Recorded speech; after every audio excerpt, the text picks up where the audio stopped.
Salut à tous, nouveau tuto. Aujourd'hui on s'attaque à la phase de tir. Alors ça va être un tuto assez long, je ne vais pas faire les machines de guerre, je vais leur consacrer un tuto juste pour elles. Petite intro, on va voir comment tirer. Second point, pourquoi on ne pourrait pas tirer. On va choisir sa cible, on verra léger pour toucher, les modificateurs de tir, léger pour blesser, les sauvegardes de différents types, donc d'armure, invulnérable et régénération, et enfin retirer les pertes. Alors, petit A, comment doit-on procéder? Donc d'abord on choisit une unité de tir. Ensuite on va choisir une cible, on va faire léger pour toucher, ensuite léger pour blesser, l'adversaire devra faire CG de différentes sauvegardes, et en dernier, on va donc retirer les pertes. Alors, quels sont les cas où il serait impossible pour nos unités de tirer? Premier cas, si elle a effectué une marche forcée, excepté les unités de tirailleurs et les unités de cavalerie légère. Second point, si l'unité s'est reformée, si elle s'est ralliée ou si elle a raté une charge. Donc pour la reformation, je parle de reformation classique et pas de reformation rapide avec le musicien. Troisième point, si l'unité de tir en question est au corps à corps. Donc ça paraît logique, elle préfère défendre sa vie plutôt que d'aller tirer ailleurs. Quatrième point, si l'unité de tir est en fuite, donc là c'est pareil, c'est logique, elle préfère se barrer pour sauver sa vie plutôt que de tirer. Si un sort ou un objet magique l'empêche de tirer, donc ça peut être pour différentes raisons. Pour un objet magique, la bannière de l'orage Skaven est un parfait exemple. Ensuite, si la règle de l'arme a mouvement ou tir et que donc l'unité s'est déplacée. Donc cette règle, c'est soit je bouge ou soit je tire. Comme par exemple l'arquebuse, je ne peux pas bouger et tirer. Et si elle a tellement de malus que le jet pour toucher serait du 10+. Mais ça, on en reparlera un peu plus tard pour les modificateurs de tir. Alors, petite mise en situation pour choisir la cible. Premièrement, il me faut une unité de tir. Donc, pour l'instant, j'ai pris un guerrier fantôme. Ensuite, il me faut une cible. J'ai pris une bête de Nurgle. Je les mets dans une situation simple, le guerrier fantôme se trouve devant la bête de Nurgle qui est devant la maison. Pour pouvoir tirer dessus, elle doit se trouver dans mon arc frontal. Donc je regarde à droite, je regarde à gauche, elle se trouve bien dans mon arc frontal. Maintenant, il faut que j'ai une ligne de vue dessus. Je me mets à mon niveau et elle est pile poil devant moi. J'aurais pu être dans l'arc frontal mais ne pas avoir de ligne de vue, comme ce cas-là. Et là, je n'aurais pas pu tirer dessus. Mais ce n'est pas le cas. Donc voici les trois points pour tirer sur une unité. Avoir une unité de tir et la cible doit être sur l'arc frontal et avoir une ligne de vue. Maintenant qu'on a vu avec une figurine ce que ça donne, on va passer avec une unité entière. Pour cet exemple, j'ai une unité de 25 gardes maritimes. Je vais garder la même cible, je garde la même situation simple, la bête de Nurgle se trouve devant la maison. Je ne vais pas refaire les lignes de vue et l'arc frontal. Pour voir si elle est à portée, je mets ma réglette contre mon unité de tir et je regarde à combien elle se trouve de ma cible. Là, je suis à 21 pas avec mon premier rang. J'ai le droit de tirer sur 2 rangs. Donc je regarde avec le second rang, je mets la réglette, je regarde à combien se trouve la cible, elle se trouve à 22 pas. J'ai une portée avec mes gardes maritimes de 24 pas, donc mes 2 rangs peuvent bien tirer. Admettons que ma bête soit un peu plus loin, mon premier rang se trouve à portée et par contre mon second rang se trouve à 24 pas et demi. Ce qui implique que je ne peux pas tirer avec les deux rangs, mais je peux tout de même tirer avec mon premier rang. C'est une erreur qu'on peut retrouver des fois en partie chez les débutants. Le premier rang est à portée, pile poil, pour cet exemple ça serait 24 pas, et je fais tirer mes deux rangs. Il faut savoir que toutes les figurines doivent être à portée, et donc on doit calculer s'il y a bien les deux rangs. Sinon, il faut retrancher les unités, soit qui n'ont pas de ligne de vue, ou soit celles qui ne sont pas à portée. Maintenant que notre unité a une ligne de vue et qu'elle est à portée de l'arme, on va faire les jets pour toucher. Alors, petite explication. L'ACT, c'est la capacité de tir du tireur. Elle est répertoriée de 1 à 10 sur les profils, comme on a vu dans les tutos précédents. Si j'ai une CT de 1, je devrais obtenir un 6 sur mon dé pour pouvoir toucher la cible. Si j'ai une CT de 2, je devrais obtenir un 5, et ainsi de suite. Si j'ai une CT de 7, je dois obtenir un 0. Comment obtenir un 0 sur un dé à 6 faces? Eh bien, c'est que je peux obtenir n'importe quel résultat sauf un 1. Pour le 8, 9, 10, donc -1, -2, -3, c'est pareil. Je peux faire n'importe quel chiffre sauf le 1, car le 1 est toujours un échec. Vous allez me dire donc en quoi consiste d'avoir une capacité de tir de 7, 8, 9, 10, sachant que le 1 est toujours un échec, autant avoir une CT de 6, ça donne le même résultat. En fait, avoir une capacité de tir aussi haute va influencer sur les modificateurs de tir qu'on va voir juste après. Petit calcul pour savoir combien on doit obtenir sur notre dé sans regarder un tableau. Je prends le chiffre 7, allez pas me dire pourquoi le chiffre 7, c'est comme ça, et on retranche la CT du tireur. Donc si j'ai une CT de 5, je fais 7 moins 5, je peux obtenir un 2. Si j'ai une CT de 3, 7 moins 3, 4, etc. Donc petit calcul très simple à faire pour connaître le résultat à obtenir sur le dé. Maintenant, on va parler des modificateurs de tir. Il en existe 6. Si on se déplace sans faire de marche forcée et qu'on veut tirer à la phase de tir, on a -1. Si on se trouve à longue portée, c'est-à-dire plus de la moitié de la portée de l'arme, donc par exemple un arc qui a une portée de 24 pas, la longue portée sera à partir de 12. On a encore un malus de -1. Si on maintient et on tire, on a un malus de -1.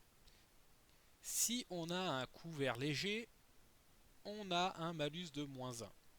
Si on a un couvert lourd, on a un malus de -2. Et enfin, si l'unité adverse est tirailleur, on a un malus de -1. Il faut savoir que la plupart de ces modificateurs sont additionnels, c'est-à-dire que je peux me déplacer et tirer et avoir l'unité à longue portée, ce qui me fera un malus de -2.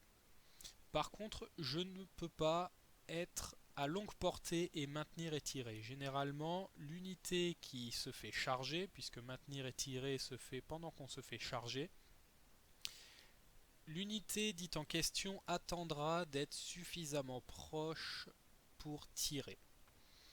Ensuite, on ne peut pas avoir un couvert lourd et léger en même temps. C'est soit l'un, soit l'autre. Donc, pour voir si elle est à couvert léger ou à couvert lourd, c'est 50% de l'unité. Soit elle sera à couvert léger, soit à couvert lourd. On verra ça un peu plus loin en image. Alors, petit exemple concret, j'ai une unité de tir qui a une CT de 4. Donc, avec le calcul, 7 moins la CT de 4, ça fait du 3 plus de base pour toucher. Si je me déplace, ça sera plus du 3 plus, ça sera du 4 plus. Si en plus je tire à longue portée, j'aurai encore moins 1, donc ça passe à 5. Si ma cible a un couvert léger, ça passera du 6. Si elle avait un couvert lourd, ça passerait à du 7. Et si enfin l'unité était tirailleur avec couvert léger, ça serait du 7. Et si elle était à couvert lourd, ça serait du 8. Quelques exemples en images. Donc là, on a un chef orc qui est derrière une haie. Donc elle sera à couvert léger. Pour le couvert léger, on dit que généralement ce sont des haies, des clôtures, des charrettes ou tout élément similaire. Même exemple, là il est derrière une ruine, la majorité de la figurine est cachée, donc elle sera à couvert lourd. Autre exemple, elle est à moitié cachée derrière la maison, c'est pareil, elle sera à couvert lourd. Et enfin, dernier exemple pour l'unité de garde maritime, donc là, la moitié est derrière la haie, l'autre moitié est derrière la maison, donc comme j'ai dit, on ne peut pas avoir un couvert léger et un couvert lourd. Donc généralement c'est si plus de la moitié est à couvert léger, ça sera à couvert léger. Si plus de la moitié de l'unité est à couvert lourd, ça sera à couvert lourd. Si vraiment c'est 50-50 que vous n'arrivez pas à vous mettre d'accord avec l'adversaire, le moyen le plus simple c'est sur un jet de dés. Vous dites que sur un 1 à 3 elle est à couvert léger, sur un résultat de 4 à 6 elle est à couvert lourd. Donc vraiment se mettre d'accord avec l'adversaire, et si vraiment ça pinaille, vous faites un jet de dés, ça ira très bien. Pour le couvert lourd, généralement, c'est tout ce qui est des murs, des rochers, des maisons, enfin voilà, tout ce qui peut être vraiment en réalisme assez dur comme matière. Maintenant, nous allons voir les touches automatiques et les jets pour toucher si c'est du 7 ou plus. Alors pour les touches automatiques, on ne fait pas de jet pour toucher, comme son nom l'indique. Par exemple, ça peut être les projectiles magiques, les dommages directs, les touches d'impact des chars. Ils sont obligés de toucher, on fait directement les jets pour blesser qu'on verra un peu plus tard. Ensuite, les jets de 7+ pour toucher. Donc généralement c'est quand il y a beaucoup de malus, que l'unité qui tire a une faible capacité de tir. Donc quand on doit obtenir du 7+, on doit faire un 6. Si on y arrive, on relance le dé qui a fait un 6 et on doit faire un 4+. Pour du 8+, même système, on doit faire un 6 et ce 6, on doit refaire un 5 ou un 6 derrière. Pour un 9+, on doit faire un 6, si on a réussi, on refait un 6. Et pour du 10+, on ne peut pas réussir ce jet pour toucher. Alors petit exemple, j'ai une unité qui a une CT de 2. Donc petit calcul, 7 moins la CT, ça fait 5. Donc de base, je touche sur du 5. Si je me suis déplacé, je touche sur du 6. Si elle est à longue portée, je touche sur du 7. Et si elle est à couvert léger, sur du 8. Et si elle est à couvert lourd, sur du 9. Donc les malus peuvent engendrer vraiment des jets très durs à obtenir. Maintenant qu'on a vu les jets pour toucher les modificateurs, il n'y a plus qu'à blesser sa cible. Donc pour blesser sa cible, on utilise toujours la force de l'arme. Par exemple, un arc, une force de 3, et une arbalète à une force de 4. Il y a d'autres armes, j'y viendrai un peu plus tard. Le résultat à obtenir, comme on peut voir sur le tableau, ça fait un peu formule mathématique, mais c'est très simple. Si la force est égale à l'endurance, j'ai une chance sur 2 de blesser ma cible, donc 4+. Par exemple, si ma force est de 4 et mon endurance de 4, elles sont bien égales, j'ai une chance sur 2 de blesser. Si ma force est égale à l'endurance plus 1, ça sera du 3+. Donc si j'ai une force de 4 et une endurance de 3, donc la force est bien égale à l'endurance plus 1, ça sera du 3+. Si ma force est égale à l'endurance plus 2, ou plus 3, plus 4, plus 5, plus 6, etc., ça sera du 2+. Je ne pourrai jamais blesser sur du 1+, car le 1 est toujours un échec. Si ma force est égale à l'endurance moins 1, donc toujours même exemple, si j'ai une force de 3 et une endurance de 4, ça sera du 5+. Si la force est égale à l'endurance moins 2, moins 3, moins 4, moins 5, ça sera toujours du 6. Je ne pourrai pas blesser sur du 7, du 8, du 9, du 10. Le 6 est toujours une réussite. Je peux avoir une force de 1, une endurance de 10, ça sera du 6+. Et inversement, je peux avoir une force de 10, une endurance de 1, ça sera du 2+. Maintenant qu'on a blessé l'ennemi, il a une chance de s'en sortir. On appelle ça la sauvegarde d'armure, ou invulnérable, ou régénération. Donc c'est 3 sauvegardes différentes. On va faire la première, la sauvegarde d'armure. Donc là, on va voir la sauvegarde d'armure classique. Je ne compte pas les équipements magiques. Ils sont trop nombreux pour toutes les armées, même s'il y en a en commun. On va voir de base comment calculer sa sauvegarde d'armure. De base, ma figurine, si elle n'a pas d'armure, elle n'a pas de sauvegarde. Donc si elle est blessée, elle perd un point de vie.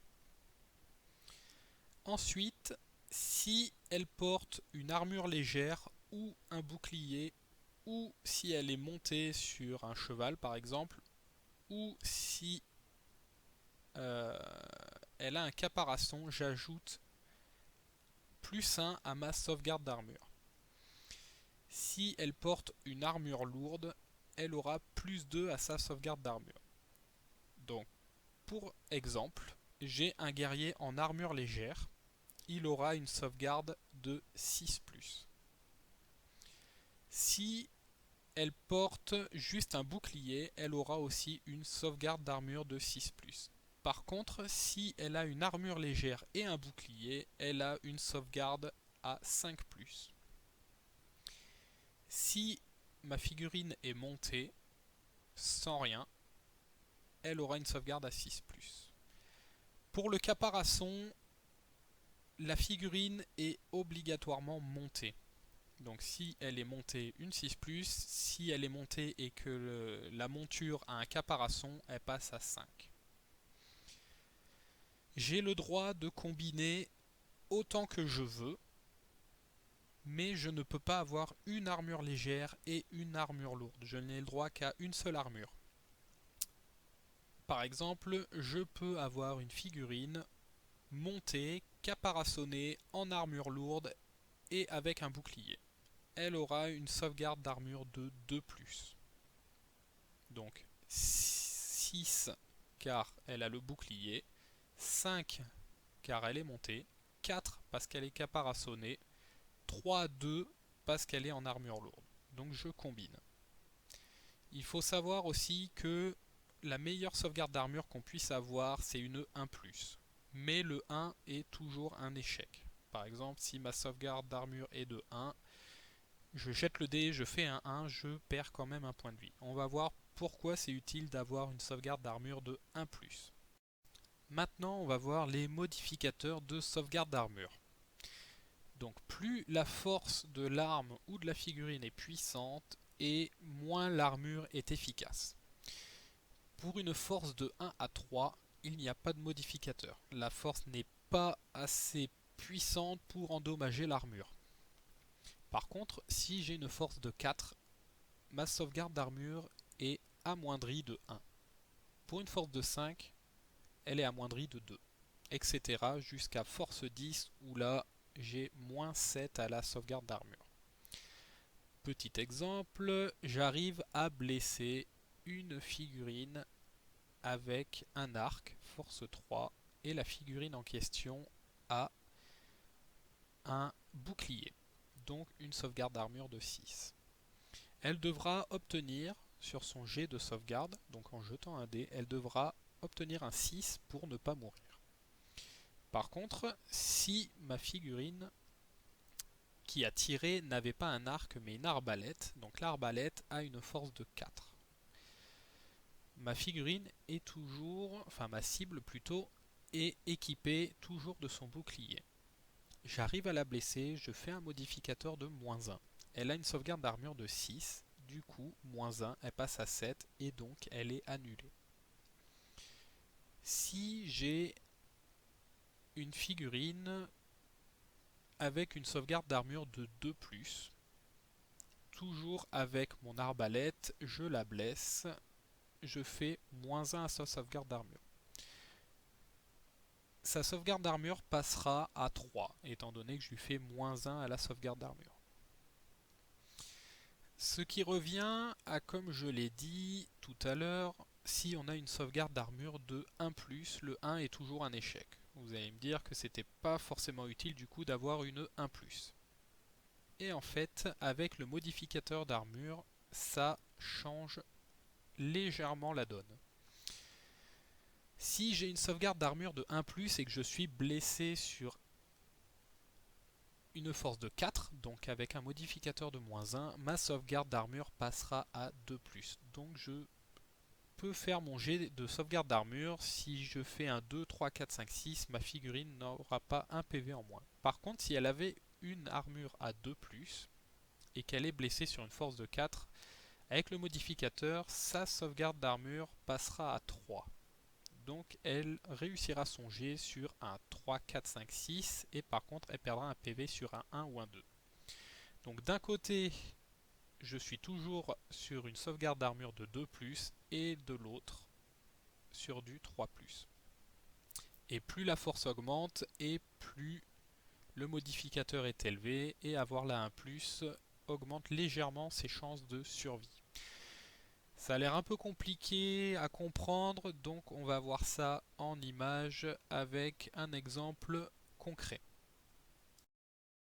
Alors je vais faire plusieurs exemples. Premier exemple, j'ai 25 gardes maritimes avec des arcs contre 20 orques noirs en armure lourde. Pour cette situation, mes gardes maritimes n'ont pas bougé, ils sont à courte portée. Je n'utilise pas les règles spéciales des gardes maritimes, donc ils auront 10 tirs avec une capacité de tir de 4 et les arcs ont force 3. De l'autre côté, les orques ont une endurance de 4 et une sauvegarde d'armure de 5+. Donc mise en situation en image, je tire sur 2 rangs, j'ai des rangs de 5 figurines. Donc je prends 10 dés. J'ai une CT de 4, donc je dois obtenir un 3+ pour toucher. Je fais 8 touches. Sur mes 8 touches, je dois maintenant blesser. Donc je prends mes 8 dés restants, j'ai une force de 3, il a une endurance de 4, donc je blesse sur du 5+. Je jette mes dés, je fais 3, 5 et un 6. Donc 4 blessures. Maintenant, il a sa sauvegarde d'armure. Il est en armure lourde, il a une 5+. Donc, pour ne pas avoir de points de vie enlevés, il doit faire un 5 ou un 6. Il en fait un. Le reste, c'est des PV qu'il prend. Il a 3 morts. Autre exemple, cette fois j'ai une baliste à répétition contre toujours les 20 orques noirs en armure lourde. Donc les caractéristiques de ma baliste, elles peuvent envoyer 6 tirs avec une capacité de tir de 4, une force de 4 et se trouvent à courte portée. De l'autre côté, j'ai mes orques, toujours avec l'endurance 4, ils sont toujours en armure lourde, donc une sauvegarde d'armure à 5+, par contre cette fois ils sont derrière une haie et donc sont à couvert léger. Alors en image, la baliste contre les orques à couvert léger. J'ai 6 tirs, donc je prends 6 dés et je dois obtenir un 5+, étant donné que je suis avec une CT de 4, donc 3+, mais mon adversaire est à couvert léger, donc j'ai -1. Donc ce qui me donne 4+. J'aurais dû en réussir 3, mais j'en réussis que 2, étant donné que j'ai un 3. Donc le 4 et 5 sont réussis. Maintenant, j'ai une force de 4 contre une endurance de 4, c'est du 4+. Je fais un 6 et un 2, donc j'ai une blessure. Vu que mon adversaire est en armure lourde, il a une sauvegarde d'armure de 5. il fait un 5. Mais étant donné que j'ai une force de 4, je mets un malus de -1 à sa sauvegarde d'armure et donc passe à 6. Donc il fait un 5 et perd donc un PV. S'il avait fait un 6, il aurait réussi. Mais pour ce cas-là, il perd une figurine. Il faut savoir aussi qu'il n'y a pas que les sauvegardes d'armure, mais aussi les sauvegardes dites invulnérables et les régénérations. La sauvegarde invulnérable, précisément ce que c'est une protection divine ou démoniaque, c'est à vous de voir. La régénération, c'est... comment expliquer ça? En gros, on subit une blessure, mais la plaie se referme directement derrière. Dans les deux cas, toutes les unités n'en possèdent pas forcément. C'est vraiment au cas par cas. Par exemple, les démons ont une sauvegarde invulnérable de base. Les elfes n'en ont pas. D'un autre côté, les elfes ont des sauvegardes d'armure et les démons en ont très peu. Pour les régénérations, c'est pareil. On peut avoir des monstres qui régénèrent leurs blessures, comme des trolls, des bêtes de Nurgle, ou certains personnages ont cette règle. On ne peut pas tenter une sauvegarde invulnérable et une régénération. C'est soit l'un, soit l'autre. Par contre, l'une ou l'autre peut être tentée après une sauvegarde d'armure ratée.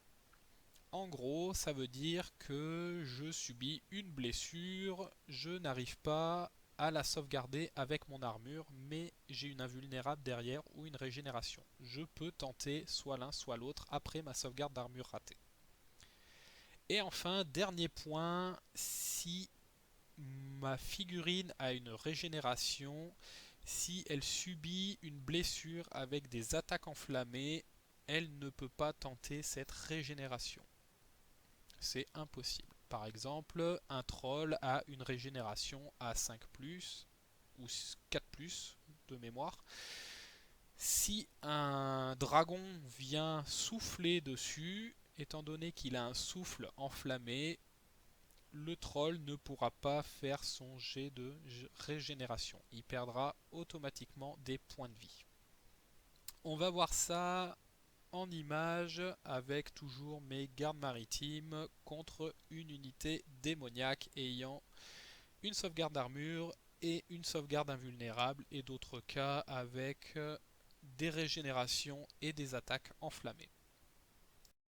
Alors pour cet exemple, j'ai toujours mes 25 gardes maritimes de Lothern avec des arcs, on va dire qu'ils n'ont pas de malus, contre 20 sanguinaires.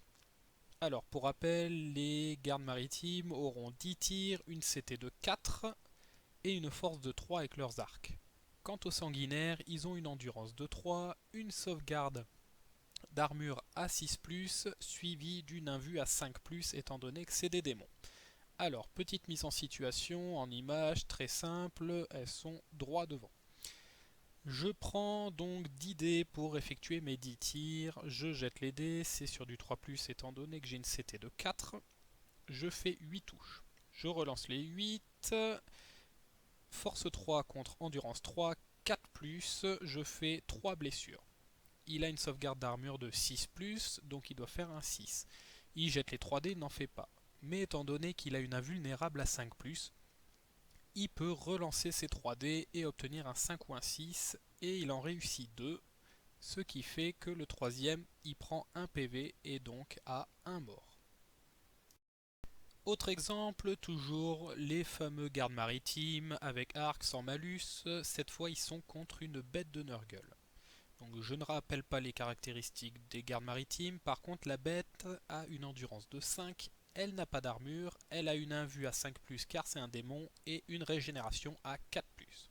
Mise en situation toute simple, donc toujours mes 10 tirs. Je suis toujours sur du 3+, j'en réussis 7. Par contre, pour la blesser, j'ai une force de 3, une endurance de 5, je dois faire un 6. J'en réussis 2, il n'a pas de sauvegarde d'armure. Par contre, il a une invulnérable et une régénération. Il doit utiliser soit l'un, soit l'autre. Il ne peut pas utiliser les deux. Généralement, les joueurs utiliseront la meilleure. Donc pour ce cas-là, il ne prendra pas la sauvegarde invulnérable, mais la régénération, car elle est à 4+. Il jette les dés, il fait un 6 et un 1, et donc il prendra 1 PV sur sa bête. Et enfin, dernier exemple, j'ai 5 sœurs d'Avelorn avec des arcs magiques contre une bête de Nurgle. Les sœurs ont une CT de 5, donc sans malus, elles toucheront sur du 2+. Elles ont un arc magique qui leur donne une force de 4 et des tirs enflammés. Pour la bête, ça change pas, donc petite mise en situation, tout droit, pas de malus, rien. Je fais mes 5 tirs, sur du 2+, j'en réussis 4. Maintenant, les jets pour blesser, j'ai une force de 4, il y a une endurance de 5, ça sera du 5+. J'en réussis 2. Maintenant, ma bête n'a pas d'armure, elle a une régénération et une sauvegarde invulnérable. Sachant que j'ai des arcs enflammés, elle ne peut pas utiliser sa sauvegarde de régénération de 4+, qui est meilleure que son invulnérable. Donc elle n'a pas le choix, elle devra utiliser sa sauvegarde invulnérable. Elle fait un 5 et un 2, son invu est de 5, donc elle en réussit 1. Et l'autre, elle perdra donc un point de vie. Dernier point important, une régénération est annulée durant toute une phase si une attaque enflammée blesse la figurine. Concrètement, ça veut dire que dans une situation où j'ai mes sœurs d'Avelorn et mes gardes maritimes contre la bête de Nurgle, je fais tirer mes sœurs d'Avelorn et arrive à faire un point de vie à la bête de Nurgle. Si je tire ensuite avec mes gardes maritimes, la bête de Nurgle ne pourra pas utiliser sa sauvegarde de régénération, étant donné qu'elle a été blessée précédemment par les sœurs d'Avelorn. Donc c'est durant la phase en cours, c'est-à-dire, pour cet exemple, ça sera la phase de tir. Après, pour la phase de corps à corps, elle regagnera sa régénération. Et enfin, la sauvegarde invulnérable ne peut pas être annulée sauf si l'attaque en question le précise. C'est-à-dire que personne ne peut vous dire qu'on n'a pas le droit d'effectuer une sauvegarde invulnérable. Sauf si donc l'attaque le précise. Comme le sort du domaine de la vie qui dit que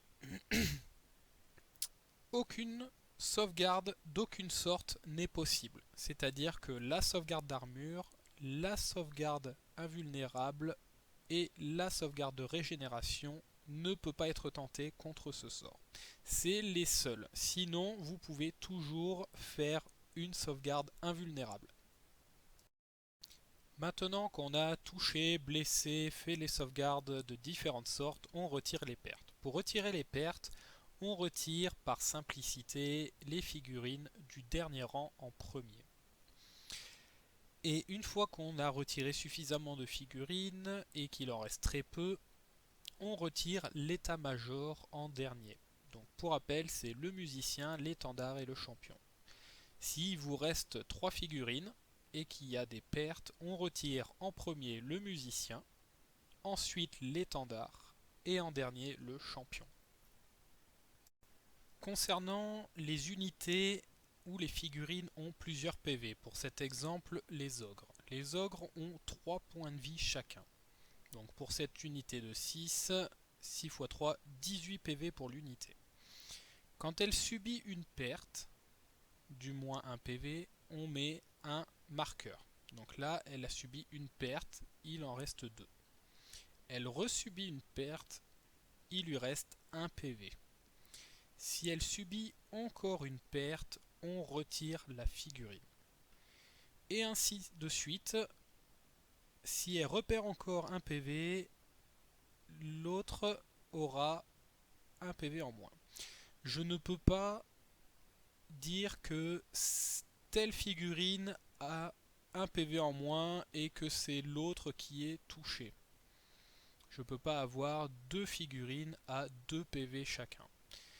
Je suis obligé de retirer dès que c'est possible une figurine. Les seuls cas où on peut allouer des PV, c'est pour le champion, car il est spécial. Il a généralement une attaque en plus, un point de capacité de tir en plus. Il est vraiment spécial. Donc dès qu'il est ciblé spécifiquement, c'est le seul qui peut prendre des PV autres que l'unité. Mais sinon, je suis obligé de retirer la figurine dès que possible.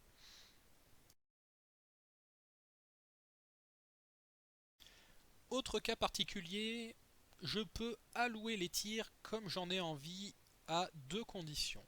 Première condition, il faut qu'il ne reste que 5 figurines dans l'unité sur qui je veux tirer. Deuxième cas, ça doit être le plus équitable possible. Sauf que c'est le tireur qui choisit comment procéder. Petit cas en image, j'ai mon unité de garde maritime qui s'est fait amoindrir. Il reste une figurine, l'état-major et un personnage. Admettons que j'ai 7 tirs à lui allouer. Je peux en mettre un obligatoirement sur chaque figurine, car je suis obligé de l'allouer équitablement. Pour les 2 tirs restants, je peux le mettre sur qui je veux.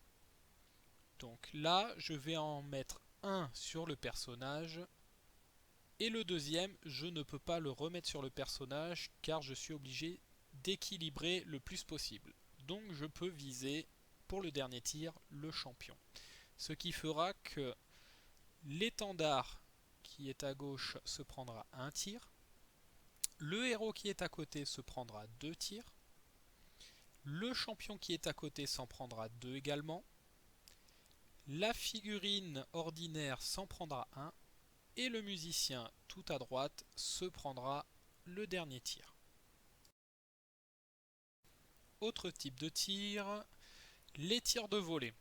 Donc pour effectuer un tir de volée, il ne faut pas s'être déplacé durant la phase de mouvement. On tire sur les 2 premiers rangs, plus la moitié de tous les autres rangs. Second cas, le tir rapide, on peut toujours maintenir et tirer même si l'unité qui charge est à moins de sa valeur de mouvement. Le tir lent, c'est le contraire, l'unité ne pourra jamais maintenir et tirer quand elle se fait charger. Et enfin, le tir précis, on a un malus de -1 pour toucher, en plus des autres malus, s'il y en a, mais on peut viser n'importe quelle figurine tant qu'on a une ligne de vue sur elle. Cette figurine, si on vise un personnage, ne peut pas faire de test d'attention messire. Donc le test d'attention messire, c'est quand on vise un personnage, si elle est dans une unité, on jette un dé sur un 2+, c'est une figurine qui prend la touche. En photo, ce que ça donne pour le tir de volée, j'ai mon unité de 25 gardes maritimes en rang de 5. J'ai mes 2 premiers rangs qui tirent. Donc j'ai déjà 10 tirs. Il va me rester 3 rangs, soit 15 figurines. Je prends la moitié, ça fait 7,5. J'arrondis à l'entier supérieur, ça fait 8. Plus les 10 tirs des premiers rangs, j'aurai 18 tirs de volée. Voilà, c'est la fin de ce tuto. Il était plutôt long.